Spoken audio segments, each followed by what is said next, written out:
Muitíssimo bem-vindos, meus amigos. E eu sigo na minha busca pelos meus super-heróis automotivos de infância. E hoje eu estou a bordo a nada mais nada menos do que a RS4 B5, fabricada apenas 2 anos pela Audi, 2000 e 2001. Essa foi a segunda fase, o segundo produto RS. RS na Audi, para vocês que não sabem, é o topo da cadeia alimentar. A série de veículos que começou com o RS2. Se lá foi uma parceria com a Porsche, aqui foi uma parceria com a Cosworth. Só que como eu conheço vocês, eu sei que vocês querem ouvir barulho. Então agora eu vou mostrar para vocês o ronco desse 2.7 V6 biturbo no túnel. Vamos aguardar um pouco o trânsito. Tração integral 4.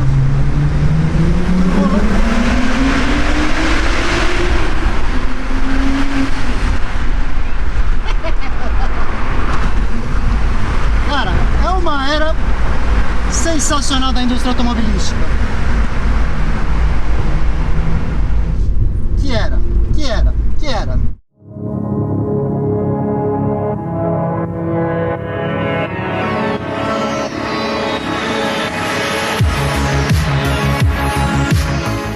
Uma perua com desempenho de carro super esportivo, motor biturbo e tração integral.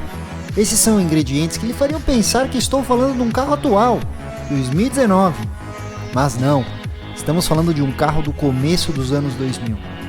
Se hoje em dia nós conseguimos identificar as diferentes personalidades dos carros modernos, diferentes montadoras, porém com grandes semelhanças de powertrain, há 20 anos atrás, as personalidades entre os produtos Audi, BMW e Mercedes eram completamente distintas. Há muito tempo o ser humano é fascinado pela ideia de viajar no tempo.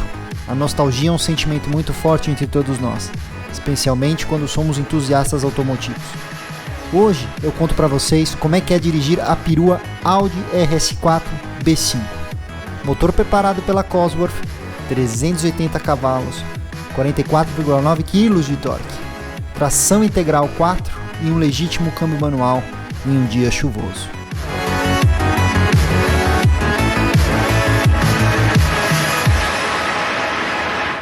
RS4 B5, a história é o seguinte: se na primeira parcela a Audi recorreu aos serviços da Porsche para desenvolver o primeiro RS, aqui a Audi foi atrás da Cosworth. O que a Cosworth fez com esse motor foi basicamente retrabalhar o cabeçote, perfil de abertura e fechamento das válvulas de admissão e de escape, colocar turbinas maiores, intercoolers maiores e, obviamente, colocar pistões e bielas forjados para o carro aguentar a força extra. Porque a base disso aqui tudo é o S4 B5, certo? Com o mesmo motor 2.7 V6 biturbo, só que lá com 265 cavalos. Aqui o resultado final são 380 cavalos para 44,9 kg de torque.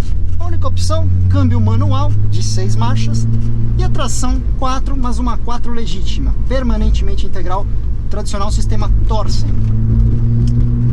E bom, por que eu gosto tanto dessa geração dos carros? Primeiro, porque é uma era que, se hoje nos produtos modernos a gente já consegue identificar pequenos traços de personalidade, naquela época isso era muito mais evidente. Quando o RS4 foi lançado, na ponta do espectro a gente tinha a C32MG com motor compressor e um câmbio automático. Nós tínhamos o M3 E46 com motor 3.2, girador, alta potência específica, 6 cilindros, com um câmbio manual e tração traseira. E no meio do negócio todo você tinha a Audi, que basicamente hoje, se você parar para pensar, a Audi já fazia o que é o carro moderno hoje: tração integral, motor sobrealimentado. Só que o mais legal de um carro desse é que esse carro ele não está tentando disfarçar que ele é turbo. Hoje em dia parece que toda a indústria automobilística está muito preocupada com o downsizing e usar turbinas para conseguir extrair potência e torque com menos emissão de poluentes. Só que aqui não, aqui é turbo velha guarda, meus amigos. Significa que existe turbo lag. Mas como é que é dirigir o RS4 B5? Bom, a tração integral dá realmente uma outra pegada para o carro. Num dia como hoje, tanto a Mercedes quanto o BMW estariam sofrendo ou provavelmente saindo de traseira que nem loucas. Mas aqui eu tenho segurança para subir no acelerador. E eu vou falar uma coisa para vocês: dos 3 carros, se tem uma coisa que a Audi é fenomenal, é na entrega de torque e, obviamente, nessa segurança, usabilidade em todas as condições climáticas. Está chovendo, meus amigos, e por isso que eu falo que Deus gosta do que a gente faz aqui, viu? Deus gosta de carro. Porque se tivesse seco, provavelmente vocês não teriam a chance de ver. Só que olha aqui, quinta marcha, as coisas começam a acontecer a 3.500 RPM nesse carro. Ó, terceira marcha, certo? 4.200 RPM. Ela enche com vigor. Mas é isso que é legal. Aqui não é um carro que está tentando disfarçar a personalidade dele. Aqui, quando você acelera, freia e acelera, você percebe, olha, por exemplo, ó, desacelerei, acelerei. Isso é turbo lag em marcha aqui. As pessoas acham que o turbo lag só existe quando você sai da imobilidade. Então isso te força a meio que calcular o que você vai fazer com o carro, se você quer extrair o máximo de potência. Isso que é legal desses carros. Aqui é uma era da geração automotiva que as montadoras, elas tinham muita coragem no que elas faziam. Esse carro, meus amigos, eles não têm, é menos até do que a BMW. Aqui você não ajusta nem a resposta do acelerador. É uma coisa só, um acerto de suspensão, um acerto de direção, um belo câmbio manual. E tá aí, se você for bem sucedido, você foi. Se você falhar, você falhava miseravelmente. Mas a questão é o seguinte, esse é um carro que você se sente ainda parte da equação. Para você extrair o que esse carro é capaz de fazer, você tem que estar bem atento, prestando atenção. Obviamente, eu diria para vocês que é uma experiência muito mais neutra, muito mais segura, muito mais no chão do que no concorrente BMW, por exemplo. O M3 E46 ele é um carro que parece até mais esportivo, mais agressivo no limite, mas ao mesmo tempo, e isso é uma coisa que talvez nem faça tanto sentido no Brasil, a configuração Audi é muito segura. Esse, da geração dos modelos da época, era o único carro que podia ser utilizado em quaisquer condições climáticas. Países onde há neve, um carro desse pode ser utilizado o ano inteiro, enquanto você com o seu M3 ou com o seu C32 MG teria que guardá-lo e esperar condições climáticas mais amenas. Isso é uma coisa muito comum. Aqui no Brasil, onde a gente tem 3, 4 dias por ano de frio absurdo, no máximo essa condição climática, o que eu posso dizer para vocês é, você tem um carro seguro. Você tem um carro de 1.650 quilos mais ou menos. Uma coisa legal, esse carro, quando ele foi lançado, ele foi a perua mais rápida do mundo.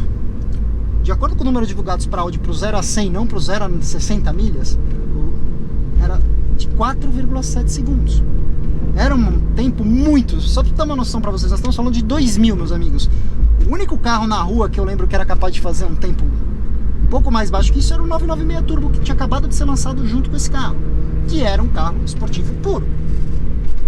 Dá uma noção de contexto para vocês. Esse carro, 45 kg de torque. Uma Ferrari 360 Modena, da época, que era o carro esportivo V8 central da marca, tinha basicamente 37 kg de torque. O mais legal desses carros é o quão democrático eles são. Você tem uma perua, certo? Cabem 4 pessoas aqui atrás, direto até 5. Um belíssimo porta-malas. E o que há de errado nisso? Não entendo o momento em que a indústria automobilística resolveu guinar totalmente a favor dos SUVs e crossovers. Não quero transformar esse vídeo numa God Save the Wagons, porque eu acho que carros como o RS4 e tudo mais são carros que sempre vão ser cultuados, tá? Esse carro, na minha opinião, ele já nasceu cult, ele já nasceu um clássico moderno. Sim, pra mim, esse carro é o super-herói da minha infância. Fazia mais ou menos uns 10, 11 anos que eu tinha dirigido um carro desses, e na época um carro blindado e meio cansado. Essa daqui tem que dar uma palmatória. O carro está em estado impecável, meus amigos. Arrisco dizer que talvez seja a RS4 mais nova que eu conheço. Você nota realmente que o carro não envelheceu, não há desgaste e tal. Eu até agradeço muito o meu querido amigo Chewbacca, Chewie, que me emprestou o carro cordialmente. Até me ligou de manhã e falou: cara, será que a gente vai conseguir gravar com essa condição climática? Mas eu falei, graças a Deus que está chovendo, porque aí você tem a chance de mostrar para pessoas o que é a Audi, onde a Audi brilhava. Porque se tem uma coisa que fez a Audi entrar no mapa da esportividade, foi na década de 80, quando o carro de rally dela começou a ser equipado com a tração integral 4 e a marca começou a se sagrar muito vencedora no campeonato de rally mundial. A direção do carro, meus amigos, ela tem um peso que é clássico da direção hidráulica. Uma coisa muito interessante que eu pude perceber é o seguinte: ela não é tão comunicativa quanto você espera, até porque isso é uma característica um pouco dos Audis da geração. O motor é muito deslocado em cima do eixo dianteiro, ele tem uma tração integral. Então assim, você pode ficar aqui regurgitando. De fato, a direção da BMW ela é mais rápida. Só que a hora que você começa a ganhar velocidade, ela ainda é precisa. Melhor do que a direção da Mercedes, pior do que a da BMW. Resposta do acelerador. Estou surpreso. Para um carro que teoricamente tem turbo lag e é um clássico turbo, esse carro eu não esperava que ele teria a resposta do acelerador que ela tem. Os engates de câmbio, na minha opinião, mais práticos, mais fáceis de usar. Eles lembram, por exemplo, o engate de um carro um pouco mais moderno do que da geração dele. Por exemplo, quando eu falo para vocês que o M3 E46 com o câmbio frio, ele é um carro chato de engatar marcha, depois que esquenta melhora, esse carro não tem nada disso. E tem uma coisa, os engates são um pouquinho mais sequinhos, parece que os garfos são um pouco mais retos aqui.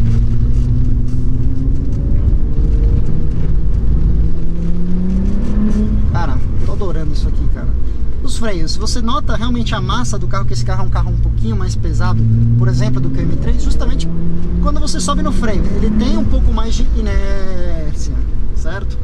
Mas é um carro gostoso de andar. Eu diria o seguinte, para quem quer conviver com o carro, esse carro ele é ainda mais usável do que qualquer produto da BMW da época, certo? A aceleração, tem que ser honesto, esse carro parece que está num andar bem acima dos concorrentes de aceleração. No papel, de acordo com o declarado pelas montadoras, você não diria. Você diria que eles são carros bem parelhos, bem semelhantes. Só que, a hora que você está aqui atrás do volante, sinto informar, meus amigos, esse carro, ele é mais rápido do que qualquer coisa da categoria dele. Realmente, é uma aceleração que coloca bem o carro no território de super esportivo e não de carro esporte apenas, tá? Mas o que mais posso falar? Uma cabine muito agradável de passar tempo dentro. Vou falar para vocês que é um carro confortável. A posição de dirigir um pouco mais alta até do que eu me lembrava. Assim, para quem vai usar, é melhor. Para esportividade eu preferia que fosse uma posição um pouquinho mais baixa. Mas assim, aqui dentro o acabamento é superior também. Vou ser sincero com vocês, a qualidade de construção Audi ela sempre teve acima da BMW e equiparada da Mercedes. A questão aí vai muito de gosto pessoal. Eu gosto mais do design interno da Audi. Eu acho que ele sempre foi um pouquinho mais moderno do que o design da Mercedes-Benz. Aqui nos mostradores, o que eu tenho? Exatamente o que eu preciso. Eu não preciso de mais nada disso. Eu tenho um medidor de temperatura de água. A água fica estacionada nos 90 graus e de lá ela não sai. A gente está andando nessa condição aqui, a temperatura de óleo do carro estagnada ali nos 80 graus, ou seja, é um carro que trabalha até que frio. Eu falo que os carros modernos trabalham mais quentes, a BMW trabalha muito mais quente que esse carro. Eu consigo entender por que esse carro se tornou um clássico moderno. A nostalgia é um negócio que vende. A maioria de nós que tinha 18 anos quando esse carro foi lançado, estava numa situação meio delicada para ter acesso a um carro desse. Hoje em dia, você acaba tendo condições financeiras e você começa a correr atrás dos seus sonhos. E a gente sempre fala, não encontre os seus super-heróis porque você pode se desapontar. Mas eu digo para vocês que quanto mais eu dirijo os carros dessa geração de automóveis, mais eu fico cativado com eles. Porque não é uma questão da velocidade em si. Esse carro, de verdade, acho que dessa última geração, eu arrisco dizer que ele foi até mais rápido do que o M5 E39, tá? E olha que o M5 E39 tem 5 kg a mais de torque, só que é cerca de 200 kg mais pesado. Ao mesmo tempo, é uma questão de tipo, como fica evidente a diferente personalidade desses carros, o quanto que eles entregam em termos sensoriais e o quanto eles entregam em termos de experiência.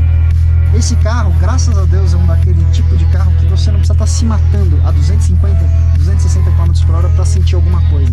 A forma como a turbina entra ali nos 3.500 RPM, a forma como você fica dentro do carro é especial. Eu vou falar pra vocês, você começa a entender por que esses carros estão pegando tanto valor, porque é algo que hoje em dia a indústria automobilística não entrega mais, meus amigos. E é isso que faz esse carro. A simbiose entre homem e máquina é uma coisa sem precedentes que infelizmente a gente nunca mais vai ver, certo? Mas, meus amigos, eu espero que vocês tenham gostado desse vídeo. Se gostaram, me conheceram agora, não se esqueçam de se inscrever no canal, deixa o like e bom, já que a gente está falando tanto de carros vintage, trazendo super-heróis da minha infância automotiva aqui de volta, nessa tela final vocês podem ver o teste que eu fiz do BMW M5 E39, que é basicamente não um concorrente direto, mas sim um concorrente direto pela esportividade num pacote tamanho família, assim como esse carro.